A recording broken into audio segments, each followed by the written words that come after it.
vamos a dar unos minutitos y ahorita, un minutito, dos, para poder comenzar en lo que se van conectando los demás compañeros. Entonces, para que, no tengan problema.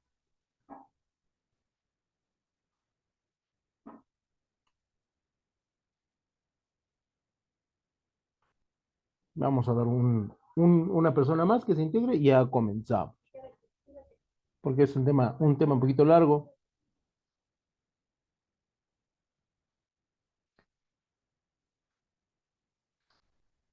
Ujú, ujú, ujú.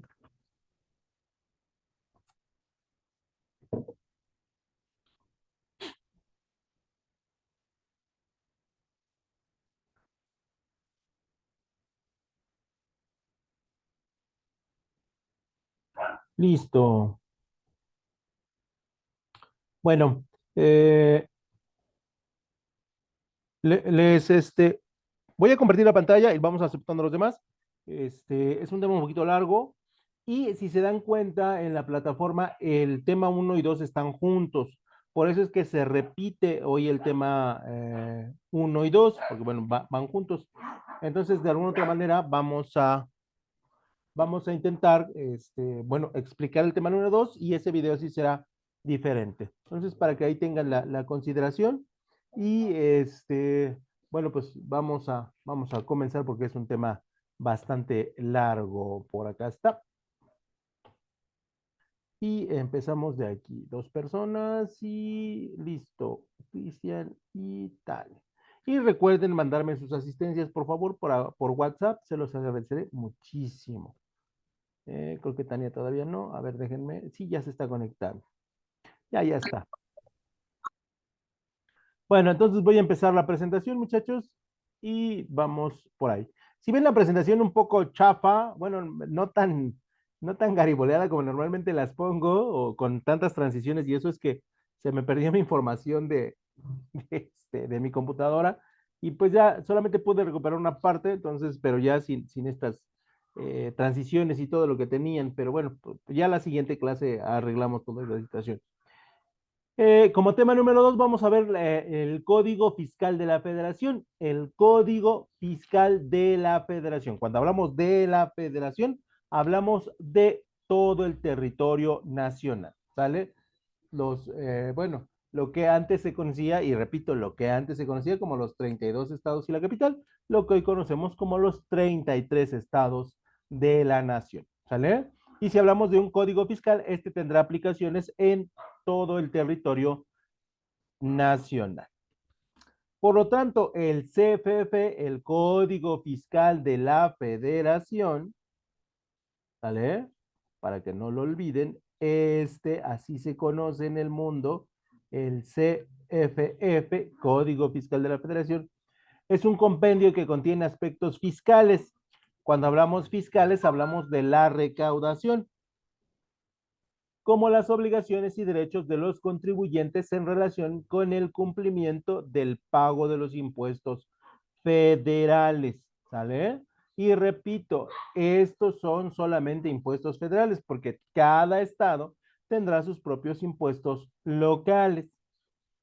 Y por lo tanto, este Código Fiscal de la Federación contiene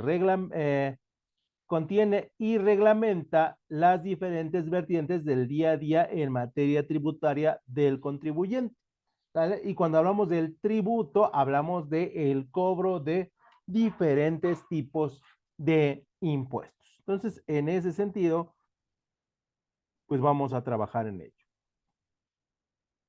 Eh, Su estructura es muy amplia y digo, podríamos llevarnos fácilmente 4 meses en explicar todo y aquí, bueno, lo tenemos que hacer en una sesión, así que solamente vamos a ver algunos puntos destacados de lo que es el Código Fiscal de la Federación respecto de su estructura. Tenemos el capítulo único donde se da la bienvenida y se establecen los lineamientos y el porqué de crear un código fiscal de la Federación. Luego nos pasaríamos al título tercero, donde establecemos de las facultades de las autoridades fiscales, el por qué reglamentariamente pueden cobrarnos impuestos las estancias del gobierno, ¿no? O los elementos del gobierno que se traducen en cobro de impuestos. En el capítulo número 1 está pues solamente la bienvenida y que la federación estuvo de acuerdo y que los senadores y diputados avalaron todos estos elementos a través de la Secretaría de Hacienda y bla, bla, bla. En el capítulo número 2 están los acuerdos conclusivos a lo que llegamos como conclusión para formar el Código Fiscal de la Federación. En el capítulo 2, en su título cuarto, hablamos de las infracciones y los delitos fiscales, cosa que sí nos atañe a todos nosotros. Y luego, en el mismo capítulo 1, hablamos de lo ya específicamente de las infracciones y en el capítulo número 2 de los delitos fiscales, ¿sale? Por lo tanto, vamos viendo cómo está su estructura. En el título quinto hablamos de los procedimientos administrativos que serían el paso primero o el primer paso para establecer una sanción a nuestra empresa, a nuestro negocio, a nuestro comercio o a una persona física o a una persona moral. En el capítulo 1 de los recursos administrativos, después, ¿qué es lo que tenemos que hacer cuando nos llega un requerimiento, cuando nos llega una situación en la que estamos incumpliendo en el pago de impuestos? En la sección 1, los recursos de revocación, que sería la forma en cómo nos salvamos de las multas y de los recargos. En la sección 2, de la impugnación de las notificaciones, que, bueno, ya desafortunadamente algunas secciones han sido derogadas, ¿no? Aquí dice Hacienda y el código que, bueno, pues ya te llegó y ya te lastimaste, ¿no? Ya no va a haber de otra porque te van a cobrar impuestos. En la sección número 3 hablamos de los trámites y de las resoluciones de los recursos, esto es cuando fallan en nuestra contra o cuando fallan a nuestro favor para no pagar la multa y los recargos. Y la sección, si no me parece 4, habla de los trámites de resolución de recursos de revocación exclusivos del fondo de gobierno. Y luego pasaríamos al capítulo número 2 de las notificaciones y las garantías del interés fiscal. El capítulo 3, la sección 1, obviamente las disposiciones generales que se tendrían que ver. En la sección 2, que esto sí nos interesa desde el punto de vista de las empresas, que sería el embargo cuando la institución de la federación nos puede embargar. En la sección número 3 de la intervención, cuándo es que nos van a declarar en quiebra o cuándo nos declaramos en quiebra y el gobierno a través de su liquidador nos tiene que intervenir. Y en la sección número 4 del remate, cuando ya ni Dios Padre nos va a salvar de recuperar nuestra empresa y prácticamente se va a ir a la cháchara, ¿no? Y se va a rematar. Y en el título 4 la revelación de esquemas reportables. Esto es cuando tenemos empresas ahí medio raras. Por lo tanto, esos son los aspectos más, digamos que generales que cualquier administrador debería de conocer para establecer un un buen conocimiento básico del Código Fiscal de la Federación.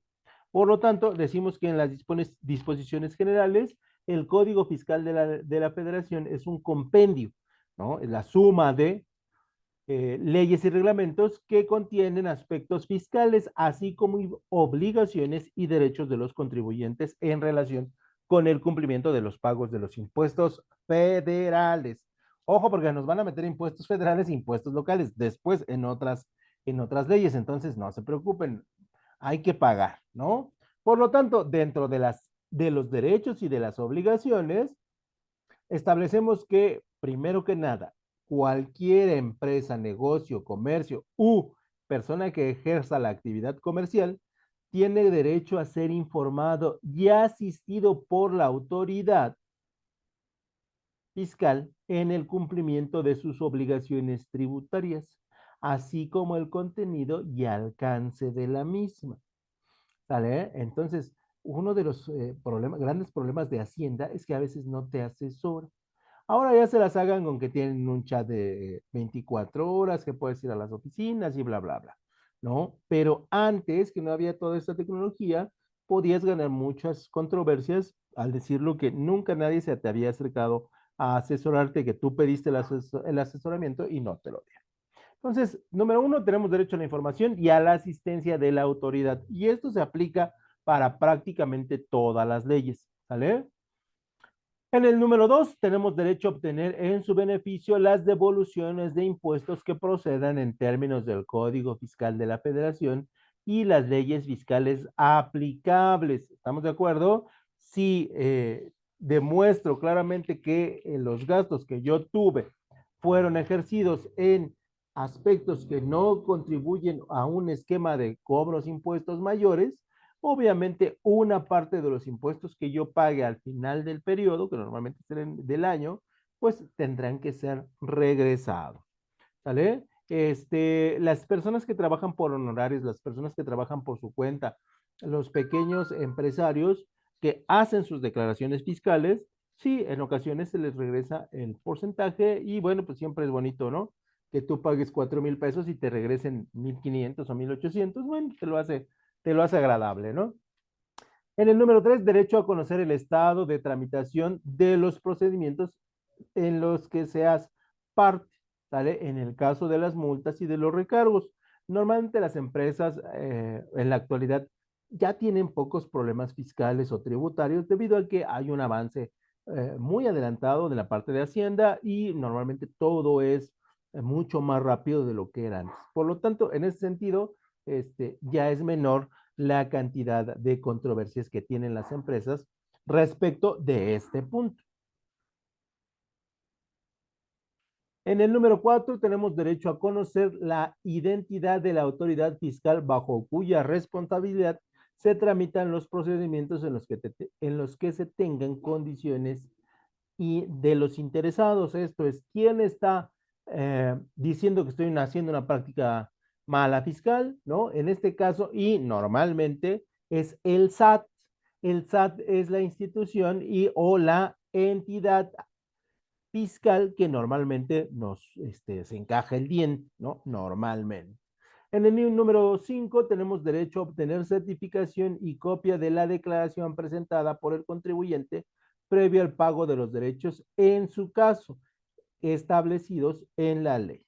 ¿No? Ustedes tienen a pagar sus impuestos y les tienen que dar un documento que digan, ah, pues la señorita, Cristian Gómez pagó sus impuestos del periodo tal al periodo tal, con el nombre tal, su contador fue tal, y se registró en la oficina tal del SAT, ¿no? Entonces, todos esos datos son importantes porque a la hora de que tengamos alguna controversia, los vamos a necesitar. Regla de oro, si tienen un negocio, nunca tiren sus documentos fiscales que tengan menos de 5 años. Si tienen un documento fiscal de hace 10 años, sí lo pueden tirar, ya no hay ningún problema, ya no tiene vigencia. Pero si lo tienen ahí, tienen menos de 5 años, guárdenlo, archívenlo muy bien en una carpetita con fecha, folio y todo lo que sea necesario para poderlo tener bien rastreado. Número 7, tenemos derecho al carácter reservado de los datos, informes y antecedentes de los contribuyentes y terceros con ellos relacionados, donde se conozcan los servicios públicos de la administración tributaria, los cuales solo podrán ser utilizados de conformidad por lo dispuesto en el artículo 69 del Código Fiscal de la Federación. Esto es la protección de datos personales o de datos empresariales, donde ninguna institución puede hacer mal uso de ellos. Y si hace mal uso de ellos, bueno, pues será sujeto a una sanción, ¿no? Y por lo tanto, bueno, pues los vamos a tener, se tendrían que castigar, ¿no? Es por eso que, pues, muchas circunstancias empresariales nosotros las desconocemos, ¿no? Vinculadas al gobierno y viceversa, ¿no?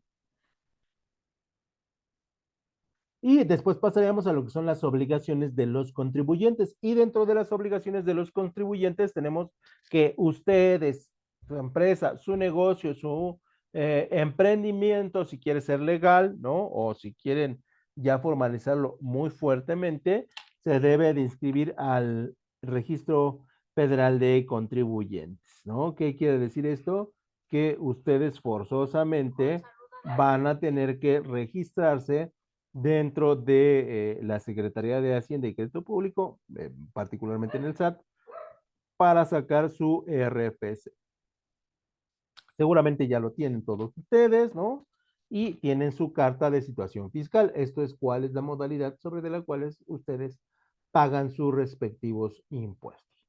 Sobre todo aquellos que trabajan para una empresa normalmente lo deben tener, ¿no? Aquellos que asesoran a alguna empresa lo deben de tener y si ustedes trabajan por su cuenta y tienen un negocio, pues más forzosamente lo deben tener. En el caso de ser contribuyente, necesitan expedir un comprobante fiscal, que normalmente la empresa es el que lo desarrolla, ¿no?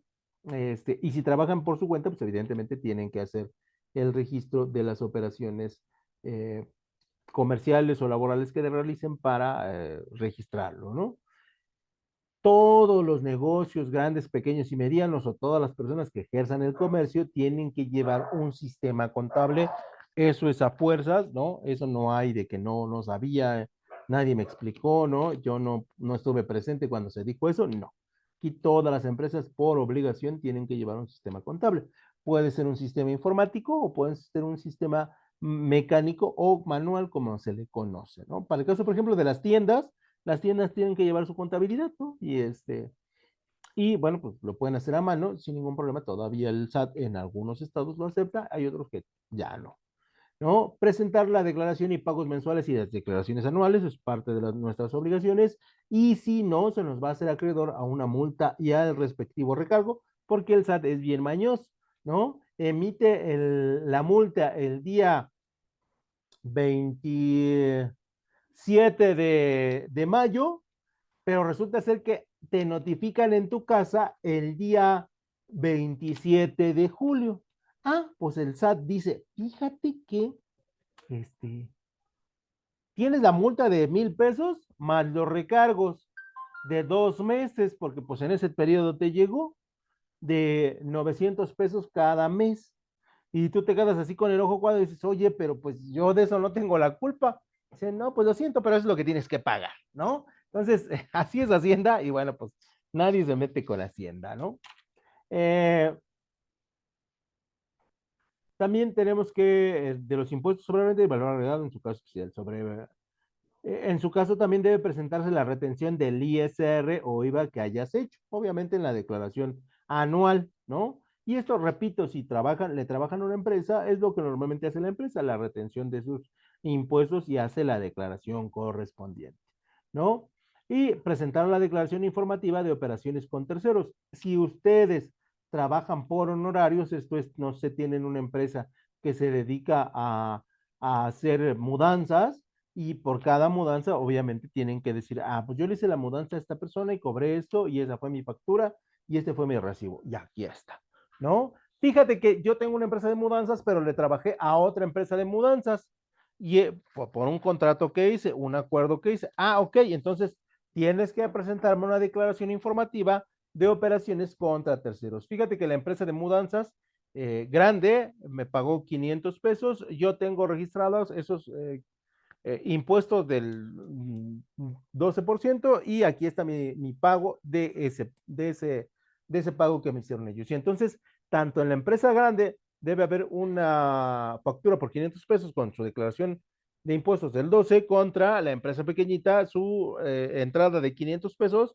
más su declaración del 12%. Y a eso se refiere la declaración informativa de operaciones para terceros. Ya saben que Hacienda no se le va nada, ni un pesito, ni un centavito. Y bueno, ¿cuáles son nuestras obligaciones como contribuyentes, no? En su caso, hacer la declaración informativa múltiple, ya sea que le hagas, bueno, que hagas las bimestrales y hagas las anuales, ¿no? Ya sea que hagas las trimestrales y las anuales, ¿no? Porque, bueno, pues parte de la obligación, ya dependerá cuál es tu régimen fiscal, ¿no? O en su caso, pues, si trabajas para una empresa, pues, declaraciones bimestrales con tu declaración anual. Que esa, bueno, pues, repito, la empresa se hace acreedora a hacer. Otra de las obligaciones es retener el impuesto, así como expedirle el comprobante fiscal que corresponda al cual se puede considerar como la constancia de retención. Imagínense que ustedes terminan la carrera, son administradores y se dedican a dar asesoría externa a empresas, ¿no? Llegan a la empresa y te dicen, oye, ¿cuánto me cobras la asesoría? Y ustedes dicen, ¿sabes qué? Yo te cobro la asesoría por hora y cada hora te la cobro en 1,500 pesos, 2,000 pesos, 3,000 pesos. Ah, la empresa dice, perfecto. Entonces ustedes reciben el pago con cheque, pero tienen que descontarle el respectivo impuesto correspondiente de estas retenciones. Formular un estado de posición financiera, inventarios y también de existencias, ¿no? Y esto lo hacen las empresas como parte de sus obligaciones al final del año, ¿no? Y cada año se tiene que hacer uno, por supuesto. Determinar la utilidad fiscal y la participación de utilidades de cada año, que en este sentido, pues ya cambió porque la participación se modificó para que fuera un poquito más justa. No, realmente yo no conozco bien todas las referencias este, de cuáles son los cambios para el PTU, pero sí hubieron, ¿no? Eh, es necesario llevar un control de inventarios, por supuesto, y para todas las empresas que comercialicen productos, ¿no? Las que llevan servicios, normalmente esto no se hace. Avisar por, los préstamos, aportaciones de futuros y aumentos de capital recibidos, ¿no?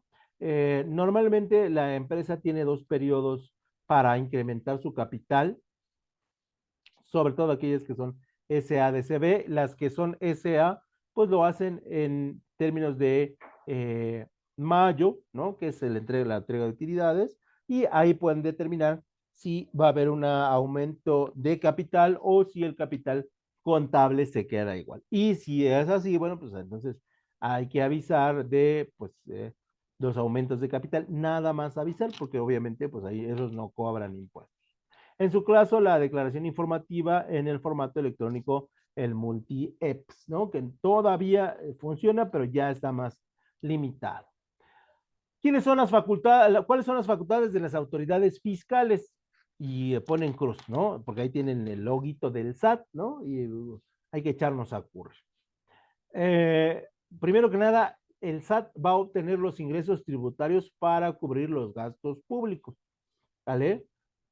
El SAT se va a encargar de todos los negocios, comercios, personas con actividad empresarial, personas con negocios, personas que se dedican a ejercer el comercio o que ayudan para que el comercio se desarrolle, y entonces te va a decir, ¿sabes qué?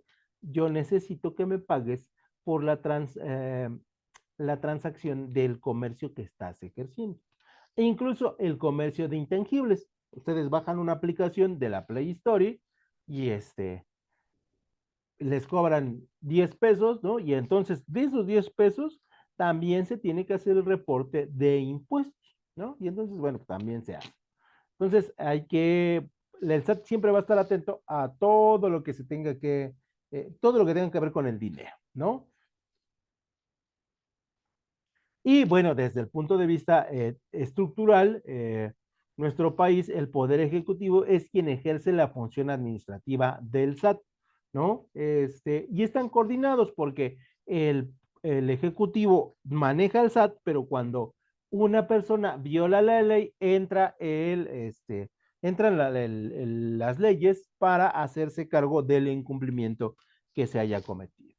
Dentro de esta recaudación, la Fiscalía asigna a la Secretaría de Hacienda y Crédito Público en el artículo 31 de la fracción 11 de la Ley Orgánica de la Administración Pública, ¿no? O sea, el Ejecutivo, a través del artículo 31, establece como a la Secretaría de Hacienda y Crédito Público, a través de sus oficinas del SAT o a través de su departamento del SAT, para que a las empresas se les cobre impuestos, ¿no? Aunque por los dichos, y eso tenemos que establecer que por los dichos de la Secretaría de Hacienda y del presidente de la República, en los sexenios anteriores, a algunas empresas no se les cobraba impuestos. Impuestos muy jugosos que iban directamente a hospitales, carreteras, escuelas, etc., etc., etc., ¿no? Y entonces cuando ustedes llegaban al IMSS y no tenían su paracetamol correspondiente, o en aquel entonces su ranitidina que la sacaron del mercado y no la tenían, no era culpa de la federación ni del seguro, era culpa de algunas instituciones que perdonaban unos pesillos de impuestos, ¿no? A decir de los dichos del presidente, ¿no? Y de la Secretaría de Hacienda. Nunca lo sabremos con certeza, ¿no? Por lo tanto, las facultades de la Secretaría de Hacienda y Crédito Público están, como les decía, a cargo del SAT, que es un órgano administrativo desconcentrado de la Secretaría que tiene estas facultades, ¿no? Desconcentrados que tiene sus propios órganos administrativos, ¿no? Y que de alguna otra manera trabaja para rendir cuentas, pero la forma en que lo haga es autónoma. Entonces, Las facultades que tiene el SAT son la recaudación de cobro de impuestos a los contribuyentes de pues, aquellos elementos federales que se dediquen al comercio, obviamente a la actividad empresarial o a la parte de emprender. La fiscalización, que es la vigilancia y aseguramiento del cumplimiento de las disposiciones fiscales. Esto es que ustedes a través de su negocio, empresa o emprendimiento no estén haciendo mal uso de los recursos o que estén eh, reportando menos ingresos o que estén escondiendo ingresos, ¿no? Porque entonces Hacienda, tarde que temprano, pues les va a caer, ¿no? Puede ser que pasen 5 años y no pase nada, puede que pasen 10 y no pase nada, puede que pasen 15 y no pase nada, pero en el 16 les van a caer. Entonces tengan mucho cuidado porque las sanciones realmente son muy, muy fuertes. Y dentro de las infracciones y los delitos fiscales, el Código Fiscal de la Federación nos da los siguientes ejemplos. Por ejemplo, no citar la clave del RFC, no dar la clave del RFC cuando tenemos alguna factura o algún cobro y utilizar alguna no asignada por la autoridad, ¿no? Recuerden que vamos a la Secretaría de Hacienda y nos dan nuestro RFC y ese es el que será para toda la vida. Y si nosotros lo omitimos, lo cambiamos o queremos hacer mal uso de él, pues entonces nos va a caer la ley con una buena infracción, ¿no? Después tenemos el señalar como domicilio fiscal un lugar distinto del que corresponde, que esto, por ejemplo, los políticos lo hacían mucho, ¿no? Es que fíjense que una empresa le ofrecimos el contrato para limpieza de las oficinas de gobierno y resulta que se fue. Y entonces la Secretaría de Hacienda se hacía pues tonta porque decía, pues todos tienen un domicilio fiscal y si no lo corroboras y si no está ahí, entonces inmediatamente te cae la ley, ¿no? Pero bueno, antes muchas cosas estaban mal, muchas cosas siguen mal, pero bueno, en teoría se están mejorando. No presentar las declaraciones, las solicitudes, los avisos o las constancias que exija las disposiciones fiscales o presentarlas o requerimientos de las autoridades fiscales. Si ustedes llega una notificación de que deben dinero y no van a la SAT, pues les va a caer otra notificación más las multas y los recargos, ¿no? Si ustedes no hacen caso a los avisos del SAT que les dice que su situación fiscal está en duda y no van, entonces el SAT dice, ah, sí, pues entonces tómala, ¿no? Si ustedes fueron por una constancia y no la recibieron, o la empresa no la quiso recibir, una constancia de multa o recargos, entonces dice Hacienda, ah, sí, pues entonces doble. Y Hacienda en la antigüedad, porque ahora no, todavía no tengo bien el dato, pero antes, en la antigüedad, te cobraba el 3 por 1. Esto es, tú le debías un peso, pero el SAT te decía, oiga, ¿qué cree? Que me debe el peso más 3, ¿no? Y entonces tú te quedas, ay, desgraciados. No sé ahora cómo lo cobré, pero normalmente antes era la estructura.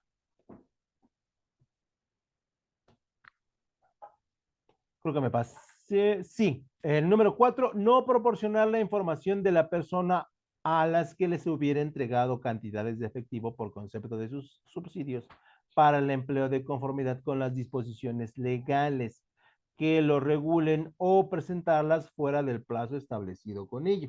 Que, por ejemplo, es uno de los grandes mitos del fútbol. El fútbol te hacían doble contrato y el contrato que metían Hacienda era de 50 pesos y el contrato que le dabas al futbolista era de 25 pesos. Y entonces ahí se ahorraban, o al revés, se ahorraban el pago de impuestos correspondientes a la contratación de una persona externa que asesora en este caso, el equipo, ¿no? No cumplir con las obligaciones sobre evaluaciones de inventarios o no llevar el procedimiento de control de los mismos. Forzosamente, por ejemplo, Coppel, Electra, tienen que tener manejo de inventarios, ¿no? Y esos inventarios los tienen que presentar constantemente actualizados para ver que no estén lavando dinero, ¿no? Y bueno, pues lo mismo sucede para el Walmart, para el Chedraui, para la Comer, etc. Porque es una manera de verificar que no se estén pasando de listos y estén pues ingresando recursos que sean de procedencia ilícita. De los delitos fiscales enunciados por el código son los siguientes. Por ejemplo, el encubrimiento en su artículo 96 ¿no? Que todavía no es cárcel, pero bueno, encubrir a una persona por una actividad fiscal, este, dudosa, implica multas y recargos, ¿no? Normalmente siempre llegamos a la multa y el recargo, y si no se quiere pagar, pues entonces sí ejecuta la ley. En el número dos, el contrabando, y aquí sí es obligatoriamente cárcel, ¿no? Asimilados al contrabando, también es cárcel, ¿no? Que por ejemplo, hoy la piratería en términos fiscales está regulado como cárcel, pero que en la realidad nunca ejecuta, ¿no? Nunca, nunca, nunca ejecuta, y ustedes pueden ir a su tianguis de confianza y comprarse sus tenis Jordan Toro Bravo 2023, ¿no? Que en la tienda cuestan 7,000 pesos. Ustedes los pueden conseguir por 1,200 pesitos, ¿no? Y está bien, me parece que es correcto, ¿no? Pero nadie sanciona estos asimilados al contrabando, ¿no? La defraudación fiscal, cárcel, artículo 108, asimilados a la defraudación fiscal, artículo 109, cárcel, siempre y cuando tú no repares el daño, ¿no? Si reparas el daño, ¿no? O sea, yo les debo 1,000 pesos y me cobran 4,000, entonces aquí están 4,500, dice, señor, pero vaya si ya a su casa, descanse, ¿no? Ahí, no, obviamente, no hay cárcel. Pero si no haces la reparación del daño fiscal, entonces sí cárcel, ¿no? De 20 años para arriba. Después tenemos los relativos a los registros federales de contribuyentes, ¿no? El artículo 110, que vendas registros para que se haga mal uso de esa información. Y los relativos a las declaraciones de contabilidad y documentación, también que pongas una clave, por ejemplo, como con los títulos, ¿no? Que vendían las cédulas, pero en realidad la cédula era de otra persona, y lo mismo pasaba en la hacienda, ¿no? Realmente esto ya no pasa porque está muy bien controlado todo, y si yo no verifico el RFC y no verifico el domicilio y hago negocios con esa persona, también a mí se me achaca de defraudación fiscal, ¿no? Entonces, en ese sentido, las empresas deben tener muchísimo cuidado. Y eso sería todo por mi parte, muchachos. No sé si tengan alguna duda, algún comentario, algo que quieran agregar, algo que quieran chismorronosear, o qué onda.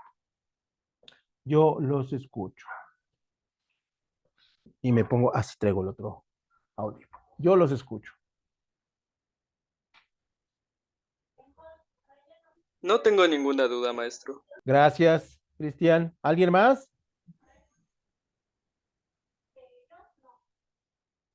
¿Nadie? Profe, yo tengo una duda. Sí, Los resúmenes los teníamos que entregar ayer los dos, o sea, de los dos temas. hoy.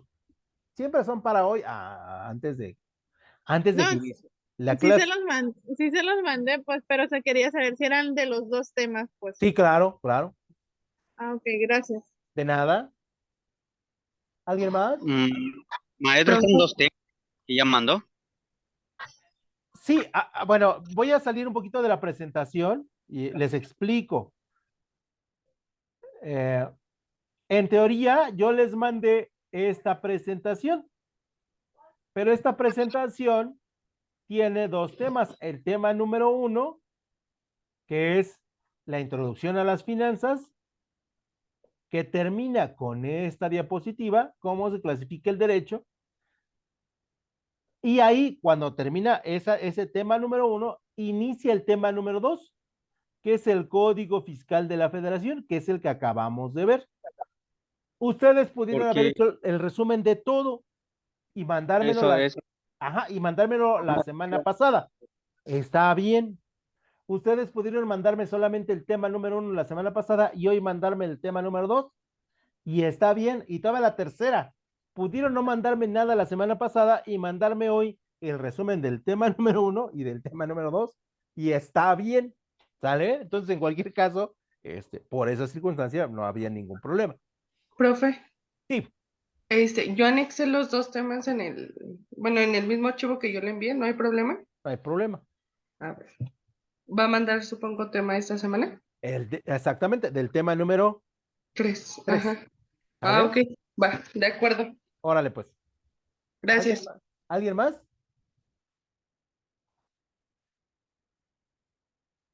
Creo que no. Bueno, entonces, muchachos, me despido. Cuídense mucho y estamos en contacto. Hasta luego. Hasta luego.